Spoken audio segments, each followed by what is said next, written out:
Bapak setiap hari ngurusin jenazah COVID bersentuhan langsung lah Pak ya, termasuk dengan keluarganya segala macam, untuk menghilangkan stigma itu Pak. Saya berharap pada masyarakat jangan memvonis pada almarhum COVID. Yang kedua, dimanapun mereka tinggal, hargai sebagai hak adaminya. Dan termasuk pemakaman yang ada di Tangerang Selatan maupun tingkat nasional, ya jangan menolak.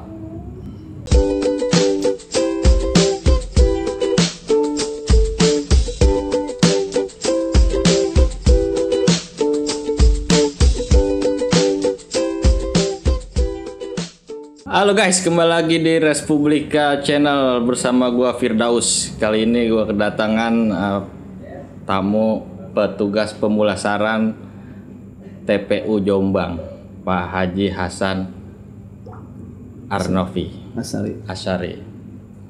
Apa kabar Pak Hasan? Alhamdulillah sehat. Sehat. Ramadan lancar? Lancar. Berkah Alhamdulillah ya Pak Haji ya. Berkah. Termasuk berkah COVID juga. Oh COVID ya? Oh iya benar Pak. Apa namanya? Sekarang kan lagi rame nih Pak. Jenazah prototip COVID-19 Pak. Bapak kan kebetulan juga sebagai petugas pemulasaran Pak ya. Bisa diceritain nggak Pak pengalaman Bapak lah sebagai petugas pemulasaran ini Pak? Kalau pengalaman yang paling kemarin itu terjadi perdebatan di rumah sakit Kris ya. Saya siap udah mau mandiin, udah segala siap, tangan sudah seperti mau main tinju, baju udah siap. Ternyata perdebatan yang sangat luar biasa antara pihak rumah sakit dan pihak almarhum. Almarhum tidak, dia sepakat untuk dipulangkan jenazah untuk disolatkan dan dimandikan dan dimakamkan di charter pihak rumah sakit. Agak kecewa sedikit karena sudah gejala COVID almarhum itu, dan kita dari tim kru gugus Tangsel sudah siap memfasilitasi ambulan, termasuk pemandian jenazahnya, termasuk kita untuk dimakamkan di TPU Jombang. Kita sudah siap on time, dan ternyata mereka bersikap tetap untuk menginginkan bapaknya itu dibawa pulang, dimakamkan di TPU umum di charter. Ada terjadi perdebatan yang sangat. Terus jalan tengahnya gimana akhirnya? Jalan tengahnya ya saya sebagai tim dari COVID gugus Tangsel ya tidak berbuat apa-apa karena sikap keluarga yang mendaki untuk dibawa pulang. Akhirnya tidak jadi untuk kita makamkan di TPU Jombang. Mereka sepakat untuk dibawa pulang. Selama menjadi petugas pemulasaran tim COVID-19 kan Bapak ngurusin yang prosedur ini Pak ya, apa namanya, orang yang terindikasi COVID-19 Pak ya? Iya, pertama tapi lebih dominan pada titik syariahnya, yaitu mensolatkan dan mendoakan. Ada yang berbeda nggak Pak dibanding apa namanya jenazah pada umumnya gitu? Jelas pasti iya. Kayak gimana jelas, Pak? Yang pertama dari sisi keluarga merasa beda dengan kebiasaan yang sudah terjadi di masyarakat. Tidak ada orang takziah di rumahnya. Terus? Yang kedua, untuk mendekati almarhum dia tidak boleh. Bukan tidak boleh, harus protap 20 meter. 20 meter. Tidak bisa mendekati ke makam, dan tidak bisa selayaknya untuk memberikan doa depan pusaran orang tuanya sendiri. Kedua, tidak bisa semacam bawa wangi-wangian lah gitu. Jelas berbeda, sangat berbeda. Sangat termasuk untuk keluarganya juga merasa. Keluarganya itu pakai APD juga nggak Pak? Enggak, hanya Bapak. Hanya tim aja. Berapa orang tuh biasanya? Saya sendiri, kemudian tim COVID dari Dinas Kesehatan sekitar 4. Itu sebagai apa? Dia membantu untuk pemakaman ke lubang lahat. Masuk di tim TPU Jombang Ronggole ada 4. Terus? Gantian ya, sebenarnya 8 orang, tapi setiap ada COVID kita bagi-bagi tugas yang tim untuk pemakamannya kalau yang lihat itu. Kalau totalnya sih sekitar satu COVID ditangani oleh 10 orang. Kalau Bapak khusus mendoakan Dan mensalatkan. Dalam rangka ya hak adaminya kan kita harus hormati bahwa mereka meninggal, tapi hak adaminya harus dihormati sebagai sisi kemanusiaannya. Pas mensolatkan itu Bapak pakai APD juga? APD, ya itu udah protap. Sholatnya pakai APD gitu? Iya. Termasuk keluarganya? Keluarganya tidak hanya melihat dari jarak jauh. Berarti disolatin berapa orang Pak? Saya aja sendiri. Sendiri Pak? Paling terkadang Pak Kasih suka kalau hadir ada dia suka jadi makmum. Selama lebih dominannya ya saya aja sendiri. Selama COVID ini udah berapa orang Pak Bapak sholatkan? Hampir yang saya tanganin karena saya sudah berjalan 3 hari dari kejadian COVID itu hampir 40 jenazah. Prosesnya lama berarti Pak? Iya, lama. Biasanya kalau pada normal berapa Pak?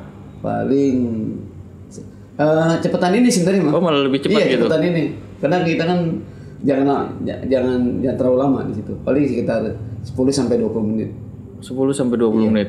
Kalau jenazah biasa kan itu kita hampir 1 jaman dengan keluarganya kumpul di situ. Ini kan kita hanya krunya saja, tim TPU Jombang Rolele bersama. Apa Pak paling menarik ketika Bapak mensolati ikut prosedur protap dari COVID-19 ini Pak untuk jenazah Pak? Menariknya itu ya kita tidak ditemani jamaah. Sendiri. Menarik itu menurut Bapak menarik. Kok bisa? Jangan panas. Itu panas juga kan itu. Berapa jam biasanya Bapak pakai baju itu? Itu ya dari awal. Terus 1 jaman. 1 jaman. Konsekuensinya panas juga karena kan kita sudah kebungkus, tangan sudah harus ditutup dengan itu. Terus pala ya kayak ini aja lah. Sudah kayak astronot lah gitu. Oh kayak astronot. Mau itu bajunya sekali pakai apa bisa dicuci lagi? Nggak bisa. Protap dari pemerintah gugus tim COVID Tangerang yang diketuai Ibu Wali Bu Haja Irin Rahmidiani beserta Pak Sekda itu sekali menyalatkan dan mendoakan langsung dibakar. Oh langsung dibakar? Ya menghindari daripada efek daripada COVID tersebut yang sampai virus-virus itu ke kru kan bahaya lagi. Kita sudah menangani tapi efeknya kita itu yang harus dijaga betul kesehatan. Yang paling Bapak ingat Pak, sempat ada penolakan juga nggak Pak dari warga misalnya? Alhamdulillah kena dengan education ke masyarakat kita berikan bahwa COVID pada intinya tetap kita hormati sebagai hak adaminya. Iya. Sebagai mayat. Tapi ya pro dan kontra biasa di masyarakat. Kena diponis COVID ini virus yang sangat berbahaya, masyarakat pun kan agak ketakutan. Tapi 1, 2 hari, 3 hari akhirnya mereka sadar dan mereka menerima bahwa ini harus kita hargai sebagai manusianya. Tapi Bapak termasuk khawatir juga nggak ke diri Bapak awal-awal? Kenapa? Ini udah jelas lah saya khawatir saya karena kan saya punya istri, punya anak, istri pun ketakutan juga. Kan? Ketakutannya gimana Pak? Tapi akhirnya dia menyadari bahwa ini panggilan agama. Enggak, ketakutannya gimana ketakutannya? Kena virus lah gitu. Enggak, Bapak pas datang tuh sampai rumah disuruh nggak mau ketemu tuh? Disuruh mandi dulu lah. Oh mandi. Suruh cuci tangan. Sebelumnya nggak pernah mandi emang Bapak? Hah? Biasanya mandi kalau mau sholat asar di maghrib. Tapi ini ya bisa mandi 1 hari saya bisa 7 kali. 7 kali? Walaupun malam saya mandi. 7 kali? Iya bisa 7 kali. Habis mandiin jenazah? Iya, habis menyalatkan, mendoakan dan menyalatkan saya harus pulang. Saya tetap untuk menjaga kesehatan saya. Minimal saya harus fit daripada kesehatan saya, imun saya, fit untuk keluarga saya juga. Artinya harus terhindar daripada COVID. Ya, itu yang saya tanamkan dalam dari dari selesainya saya menyolatkan dan mendoakan, tetap utama kebersihan harus saya jaga betul. Pakai sabun tuh? Apa mandi air doang? Pakai sabun. Nggak capek Pak mandi 7 kali sehari? Ya konsekuensi lah dalam menjaga kesehatan. Tuh. Hal yang menarik apa Pak? Hal yang menarik itu ya tadi itu. Selain itu? Yang menarik itu saya rasa ini panggilan ya, panggilan negara. Jadi awalnya saya kan sempat dalam hati saya terima. Mau mundur aja lah. Iya, kan ini dorongan dari permintaan Bu Airin, permintaan dari Haji Rojak, Kepala Kemenag. Berarti Bapak memang memenuhi persyaratan apa nggak ada yang mau gitu? Hitung-hitungan persyaratan pada dasarnya takut Pak. Takut amil-amil ustad-ustad kita. Tapi ya saya pikir ketakutan ini kalau semuanya takut, akhirnya ntar nggak ada sama sekali. Malah efeknya kan kasihan juga sebagai almarhum Hayat Covid ini kalau nggak disalatkan. Karena dia kan harus ada hak adaminya, harus disalatkan, didoakan sebagai sesama muslim. Berarti hampir setiap hari Bapak? Ya setiap hari sudah barang tentu. Membandingkan jenazah itu, mensolatkan jenazah iya. setiap hari semenjak ada COVID, iya. Karena sudah tanggung jawab. Iyalah. Kalau saya nggak ada, yang lain kan nggak berani. Nggak berani. Kalau bisa dadakan nggak berani dia. Karena ini mah udah. Tapi Bapak dilatih nggak sih? Ada pelatihannya nggak, misalnya Pak Haji ini dipilih mensolatkan jenazah protep COVID-19. Tapi tidak lihat dari YouTube saya lihat. Tapi karena saya pengalaman sudah mendampingi para amil di kampung. Berapa tahun Pak? Jadi ya dari saya sanawiyah saya sudah bercampur dengan amil-amil kampung. Jadi secara teori saya sudah paham dan sudah tidak grogi karena sudah biasa mendampingi amil di kampung. Nah dulu kejadian ini diminta, ya udahlah. Saya langsung menerima apa gimana Pak? Apa mikir-mikir dulu dah, diskusi dulu sama keluarga? Justru berpikir langsung saya dihadapkan oleh Pak Nasruddin Kasih dari Dinas Pemakaman. Dia arahan dari Haji Rojak. Terus Bapak? Ya udahlah. Saya niatkan ibadah. Semua ini saya pikir. Pas pertama kali mensolatkan jenazah COVID, rasa grogi pasti. Grogi. Tapi pas sholatnya masih bisa tenang gitu, apa? Khawatir nih, waduh ketuker nih, ketuker lagi apa namanya? Ketularan gitu. Itu. Sekarang udah enggak? Sekarang udah enggak. Manusiawi lah, kalau rasa khauf dan takut kan itu sunatullah. Udah Allah ciptakan kepada manusia rasa kekhawatiran dan ketakutan. Tapi kalau selalu takut, semuanya ambil pada takut, ntar efeknya kan mayat nggak ada yang mendoakan, nggak ada yang menyalatkan. Oh begitu ya. Juga. Iya benar. Kan kalau kita doakan kan minimal, iya sesama muslim kan kita harus saling mendoakan. Sampai banyak kan sekarang fenomena kita lihat orang sudah meninggal, nggak boleh gitu, sampai dihadang sampai gitu ambulannya Pak ya. Kasihan kan. Jadi sisi kemanusiaan kalau seperti itu kan berarti. Padahal kan kalau disuruh milih juga mereka kan nggak mau Pak ya. Nggak mau. Apa namanya COVID-19 semuanya normal, meninggal biasa. Sakit nggak karena COVID, banyak yang takjiah segala macam. Saya sedih kenapa Pak? Sedihnya almarhum bapaknya meninggal, sampai dia ingin foto almarhum lewat dokter rumah sakit umum daerah, protap seperti itu, sampai dia ikut ke makam. Sedihnya kenapa? Biasanya kalau di hari-hari tanpa COVID kan tetangga pada hadir, ada tahlilan, dimakamkan bersama-sama, diantar oleh keluarga, oleh masyarakat. Kalau seperti ini kata dia, sanksi yang dikhawatirkan itu kan sanksi masyarakat. Iya. Ponisnya itu ponis COVID, dan sanksi sosial ini kan luar biasa. Harus diberi edukasi juga sebenarnya kepada masyarakat. Inilah yang pentingnya para ustadz, para stakeholder, pemimpin banyak memberikan arahan edukasi kepada masyarakat bahwa COVID bukan penyakit aib lah. Bukan ya. Sebenarnya bukan penyakit. Kalau kita hal-hal yang dilarang oleh agama, model kita mungkin berzina itu kan aib. Ini kan penyakit. Penyakit itu kan artinya dari Allah. Sebenarnya COVID bukan aib, bukan. Enggak. Ini hanya ujian dari Allah Subhanahu wa taala. Banyak kekhawatiran aja. Iya, hanya kekhawatiran aja manusiawi saya pikir. Tapi kembali kepada Allah, bahwa sungguhnya kita kan semuanya kan kembali kepada Allah. Itu banyakan jenazahnya kebanyakan laki-laki perempuan Pak selama Bapak. Hitung-hitungan banyak kan laki. Banyakan laki. Dan rata-rata umur yang menarik itu justru antara umur 40 sampai 60, nggak ada umur-umur di bawah 40 itu. Saya menarik juga jadi. Menariknya gimana? Menarik nggak ada anak-anak. dominan udah umur. Kan memang kan apa lanjut namanya? Semua. Iya, pertama mereka juga punya penyakit penyerta. Yeah. Yang kedua kan usianya lanjut. Imun tubuhnya itu nggak begitu bagus gitu. Betul. Jadi bukan karena penyakit COVID-nya, mungkin dia punya penyakit penyerta ya.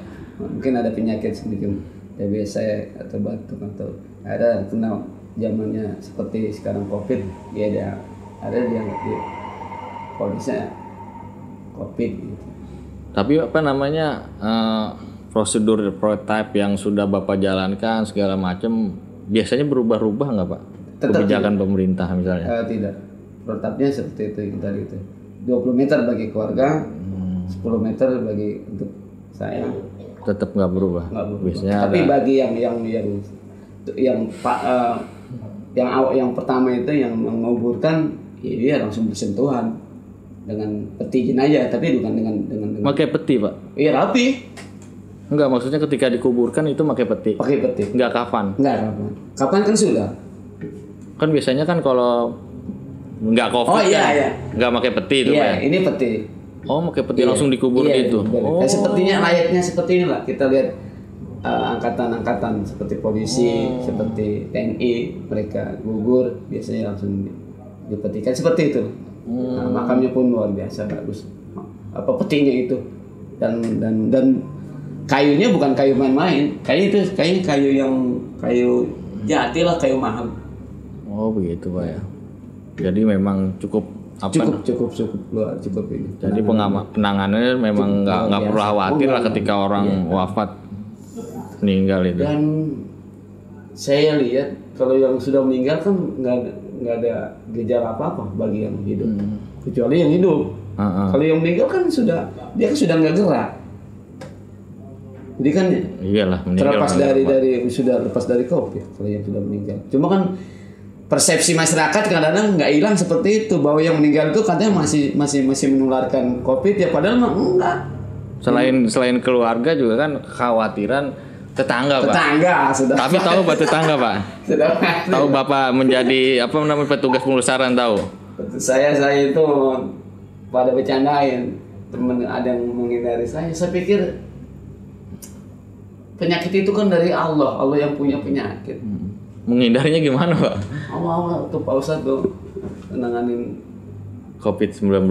Mereka kayak rasa ketakutan kalau salaman dengan saya, kecuali saya ada gejala gitu. Ini kan dalam rangka membantu. Moto saya tadi itu, pertama panggilan agama, kedua panggilan negara. Itu yang selalu yang saya pegang teguh-teguh. Kalau bukan karena persepsi seperti itu, moto panggilan agama dan negara, nggak mungkin saya akan ikut terjun di situ. Dan panggilan sesama manusia, saling membantu. Hak adaminya itu. Nah, itu paling penting sebetulnya Pak. Hak adaminya itu. Hak hablum minannasnya itu. Sebetulnya menarik juga ketika Bapak bisa ketika Bapak pulang memberikan pelajaran kepada masyarakat, kepada tetangga bahwa nggak seseram yang dibayangkan Pak. Betul. Sudah suka ngomong begitu tetangga. Sedikit banyak saya sudah sampaikan. Mereka menerima. Supaya mereka paham bahwa pemakaman jenazah ini tidak seseram apa yang ada selalu di dalam hati. Nah, ini yang education seperti ini harus diberikan ke masyarakat, bahwa COVID seperti jenazah biasa aja lah. Hanya iya, saya pikir COVID itu bukan aib bagi yang meninggal. Iyalah, kalau disuruh milih kan juga nggak mau Pak ya. Cuma ada lah yang kadang-kadang omongan ini yang salah paham, kadang-kadang mereka seenaknya keluar dari mulut mereka rasa ketakutan yang mendalam bahwa COVID ini akan menular seperti ini. Itu yang sangat saya sanksikan juga, hal-hal keluar dari yang manusia yang kadang-kadang suka nyeleneh bahasa seperti itu. Saya pikir Ya, alhamdulillah pada acara TPU Jombang diterima oleh lingkungan dan tidak ada pro dan kontra. Kalau pro dan kontra awal-awal biasa itu manusiawi. Kayak gimana Pak awal-awal pro dan kontranya? Pro dan kontranya, kenapa dimakamkan di wilayah kita Pak Ustadz? Gitu. Terus? Ya saya berikan education, paham kita juga sebagai manusia. Kalau terjadi pada keluarga Bapak, ketika Bapak ditolak di makam yang lain, Bapak gimana sedihnya? Oh iya Pak Ustadz. Kita bicaranya kalau seperti terjadi di keluarga kita. Iya betul Ustadz. Ada mereka ya briefing dengan paling awal-awal aja Pak ya. Iya. Ada kan ditemukan pada para pemimpin RT RW kumpul untuk RT memberikan penyuluhan kepada warganya. Dan emang nggak ada kan yang ketularan gara-gara jenazah sampai hari ini, benar Pak? Nggak ada kan? Nggak ada. Dan masyarakat lingkungan TPU nggak ada yang terkena COVID. Cuman stigma aja. Stigma ada. Dan itu yang harus diluruskan. Diluruskan. Betul. Setuju saya. Stigma-stigma yang bahasanya menyudutkan itu harus diluruskan. Nah, biasanya Bapak meluruskan itu kayak gimana, Pak? Misalnya ketemu warga nih, tetangga, kayak kerabat atau lingkungan terdekat lah misalnya, anak istri. Gimana Bapak meluruskan informasi bahwa COVID itu nggak seseram loh yang bisa kita lihat, yang kita bayangkan itu. Iya. Bapak biasanya gimana? Ya saya sampaikan bahwa COVID ya bukan penyakit yang membahayakan, bahwa ini hanya Allah sedang memberikan ujian kepada bangsa Indonesia dan sekiranya harus berdoa. Banyak berdoa aja Pak ya. Saya kira banyak sisi hikmah Allah turunkan COVID untuk bangsa kita. Apa tuh baik banyak? Sisi hikmahnya pertama ini yang khususnya fenomena yang terjadi sangat indah sekali di lingkungan saya. Apa Pak? Ada kebersamaan di situ. Kebersamaan, menolong kebersamaan. Pertama RT ada 7 RT di RW 10 di RW 6 saya itu bersama-sama keliling ke rumah warga untuk baksos seperti itu, dan terkumpul alhamdulillah hampir 25 juta dari hasil 7 RT menolong efek dampak keluarga yang terkena dampak corona. Kita kumpulkan 26 juta dari berbagai donasi. Solidaritasnya tinggi. Justru saya lihat itu nilai-nilai Pancasila ada di situ. Kebersamaan, rasa empati, rasa tolong menolong sesama warga, lingkungan. Artinya hikmah corona sangat luar biasa di situ. Jadi, timbul rasa kebersamaan. Selain virus ini yang dianggap menakutkan, ada sisi positifnya. Kemanusiaannya luar biasa. Walaupun mungkin di awal-awal Pak ya. Iya.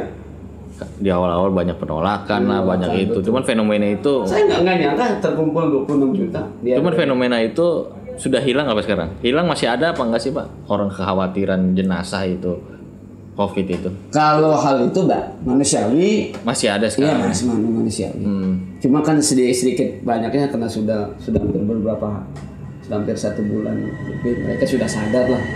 Sadar. Cuma mereka biasanya hanya kita berdoa mudah-mudahan COVID segera berakhir, masyarakat pun bisa kembali sholat ke masjid.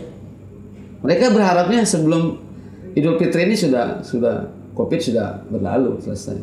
Iya, karena mengharapkan Idul Fitri semua juga kan pengen seperti itu. Tapi yang mengasihkan itu saya lihat rasa kebersamaan itu. Nah, kalau selama Bapak sebagai petugas ngurusin jenazah paling mengasihkan apa, Pak? Ya, mengasihkan itu pertama pakai APD. dengan kayak seperti astronot. Berapa ngerasain jadi astronot dong? Tapi itu panas juga. Panas. Itu sekali doang kan, Pak ya? Sekali. Setelah itu dibakar. Bapak ngeliat dibakarnya Bapak? Iya, bareng-bareng lah. Masuk tim gitu, kita bakar bersama. Tapi mengasihkan. Itu yang nyediain Pemda. Pemkot. Tim gugus. 16 kota. Mahal nggak itu Pak APD-nya? Kalau kayak astronot kayaknya mahal ya. Satu COVID itu hampir 1 juta. 1 juta? 1 juta. Bajunya aja. Berarti kalau 1 hari di TPU Jombang 5 dikalikan 10 kru yang nanganin COVID itu berarti sudah 10 juta. Memang menguras uang COVID ini Pak ya. Betul. Orang nggak bisa jualan segala macam, sampai APD-nya aja sampai Betul. 10 1 juta. Berarti sekali pemakaman bisa 10 juta. Gitu. Negara itu yang Negara, iya. Khususnya Pemkot Tangerang. Iya, sebagai wilayah yang bukan bersumber langsung, ya sebagai yang penanggung jawab di tingkat Tangerang, pemerintah Kota Tangerang Selatan. Biasanya kalau mau ada ini jenazah di pemakamannya disamain dengan yang umum nggak Pak? Beda. Kita yang umum biasa, tapi yang COVID kita sterilkan jauh dari pemakaman yang bukan COVID. Itu jaraknya hampir 30 meter. Hampir 30 meter dari pemakaman yang biasa, yang non COVID. Pesannya ini gimana Pak buat masyarakat lah yang nonton channel ini Pak? Ya, saya stigma terhadap COVID kan masih ada nih Pak ya. Iya. Bapak setiap hari ngurusin jenazah COVID bersentuhan langsung lah Pak ya. Termasuk dengan keluarganya segala macam. Untuk menghilangkan stigma itu Pak. Saya berharap pada masyarakat jangan memvonis pada almarhum COVID. Yang kedua, dimanapun mereka tinggal, hargai sebagai hak adaminya. Dan termasuk pemakaman yang ada di Tangerang Selatan maupun tingkat nasional, ya jangan menolak. Dan kalau menolak COVID berarti nilai-nilai Pancasila, nilai-nilai kemanusiaannya hilang. Dan kita negara besar, negara sebagai penjunjung falsafah nilai-nilai ya. Alhamdulillah juga Bapak udah 40 kali Pak ya. 40 kali. Alhamdulillah masih diberikan kesehatan Pak ya. Alhamdulillah. Ya, saya minta doa dari kru juga yang hadir malam ini. Iya, pasti kita doain Pak. Berlangsung dengan terus ya. Iya. Yang penting kan jaga badan, tetap fit. Betul. Mandinya kalau bisa 12 kali Pak, dari 7 sampai 12 kali. Tapi ada kena berkat doa kawan-kawan juga, berkat doa dari semua kawan-kawan. Tapi alhamdulillah support dari kawan-kawan itu ke saya, alhamdulillah. Iya. Tolong ya, intinya mereka tetap hati-hati Pak Ustadz. Iya, tetap. Gitu. Walaupun kita, yang paling utama adalah kita tetap berpikiran positif ya, Pak. Itu. Yang penting itu kita harus positive thinking. Berpikir positif. Itu positive thinking. Kalau sudah sifat positive thinking, alhamdulillah gitu. Oke. Yuk Pak, penutup deh Pak sebelum habis kita diskusi hari ini.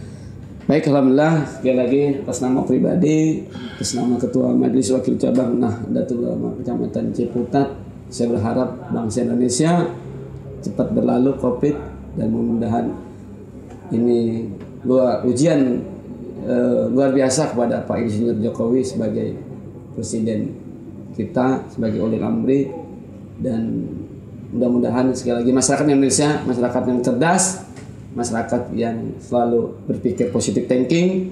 Apapun COVID bukan aib bagi bangsa Indonesia, tapi ini ujian dari Allah Subhanahu wa taala. Insyaallah Allah akan memberikan terbaik bagi bangsa Indonesia. Ya, itu pesan dari Pak ini nih yang biasa ngurusin COVID-19. Alhamdulillah sehat terus Pak ya. Alhamdulillah. Oke, terima kasih. Bye.